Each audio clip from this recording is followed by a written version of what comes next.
Also bei Magiern ist es grundsätzlich so, dass das Wichtigste an der Waffe immer die Erweckung ist. Bei Ringmaster Merkaba, Psy, Psychic Square oder Maximum Crisis, je nachdem, wie man spielt. Bei Elle, Poison Cloud oder Electric Shock. Meistens. Und danach würde ich sagen, auch bei allen Magiern gleich Sockel. Int-Sockel oder halt Fähigkeitsschaden. Int kostet halt mehr. Bringt in, glaube ich, fast jedem Fall mehr Damage oder ist die bevorzugte Variante, vor allem bei Ringmaster, auch wegen Buffs und so. Buffstärke, Healstärke, Buffdauer etc. Bei Psy und Elle hast du zwar einen Vorteil mit den Buffs nicht, aber es ist trotzdem immer besser, wenn man mehr Int hat. Aber wenn man weniger zahlen will, dann nimmt man Fähigkeitsstärke. Element bei allen Magiern egal, außer bei Elementor, aber da reicht +1. Also M und Psy ist egal. Element bei Elementor reicht +1. Immer das Element auf die Waffe packen, wo auch der Skill-Damage drauf ist. Also wenn du einen Feuerskill erweckt hast, dann Feuer +1. Wenn du einen Wasserskill erweckt hast, dann Wasser +1. Blitzskill erweckt, Blitz +1.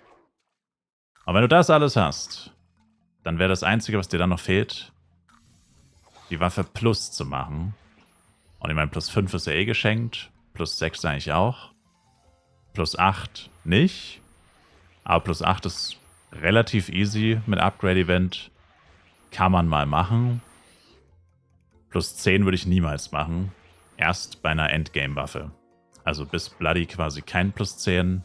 Erst ab Hernes oder Lusakas Crystal. Weil man ja bei Magiern eigentlich nur Hernes trägt im PvE-Bereich. Also ja. Erst den +10 und gut, den musst du sowieso +10 machen, weil er muss ihn ja Ultimate machen. Für die Ultimate-Stats. Also da erübrigt sich das eigentlich, weil wer hat eine Hernes-Waffe und macht sie nicht Ultimate? Außer man hat das Geld nicht oder so, aber das muss man dann halt farmen. Und dann hast du noch Stattung, Int +1 bis 4. Aber gut, das ist jetzt auch nicht so wichtig, weil 4 Int machen so gut wie keinen Damage. Das ist sau wenig, aber da wäre halt auch immer Int +2, wenn man genug Kohle dafür hat. Das Mindeste, was man anstreben sollte. Und das war es eigentlich schon, ja.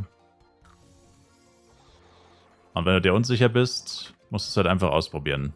Also wenn du eine neue Waffe bekommst, die kein Skill-Damage hat, dann musst du halt einfach ausprobieren kurz. Ist ja kein Stress, ziehst sie einfach kurz an.